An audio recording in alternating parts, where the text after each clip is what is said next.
Pause. We can just stay here. The sea is bleeding into the sky. Its hazy mist is sweeping over the rolling fields. The light, blissfully blinding. The greens illuminate my lenses. Everything is too perfect. Birdsong lulls me into the tranquil harmony that lives between the land and the sea. Pause. Looking at the ceiling, listening to Ivy by Frank Ocean. Is nostalgia an emotion? When we die, where do our memories go? From one point of view, they disperse into nothing. Yet on the other hand, memory can reach out beyond the nothing. Memories can live beyond ourselves, and yet memory is the very essence of our being. I believe there are two types of memory that are associative to the individual: internal and external. Internal memories are those we remember that build up to generate our personality and behaviour, which we transmit into our external world. External memories are the impressions that we have left behind. These impressions do not have to be left in the minds of others, but can also be the time you traced your name into the sand when you were 6. The majority of these memories, internal or external, are only temporary. Each memory you harbour has a lifetime. The reality of this has only just become real to me.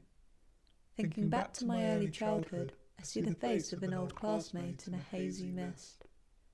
Their facial structure lacks certainty. It is as though I am looking through a window and an irremovable smudge persists to conceal their face. I shift through my mind trying to recover their name, yet I find myself at a brick wall. It saddens me to question how long their memory will live on for until eventually my brain will fail to recall them. Of course, I do realise that this individual was not a significant part of my life in the overall picture of things. However, it is still a sign to me of the temporality and fragility of existence. I think to myself, there is never really a true self, as the foundational structures that memory provides, of which we base our current reality around, is continuously evolving as we continue to live. However, I must not dwell, and I turn to the acknowledgement that our minds are shapeshifters, and we must embrace the temporality of memory and accept the fluidity of the self. We all stand at the bus stop, silenced. She has her earphones in. She didn't want to speak to us. What? You're going to have your headphones in and not talk to us? I already said what I wanted to say today. But what about me? I have a whole week to speak to you. I was drinking my apple and watermelon juice. It was in a glass bottle. I was swinging it around, looking out for the bus, looking out into the world. Trees, some grass, main road, my feet, looking out if the bus is coming, watching leaves move. I look to my right, I look at him. He has his eyes closed, enjoying the sun. I can hear a harrowing cry on the streets, crying no over and over again. I hope she is okay. There is nothing, but I am filled with everything. Serenity is now, serenity is here.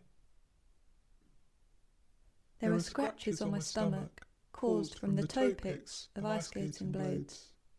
It stung.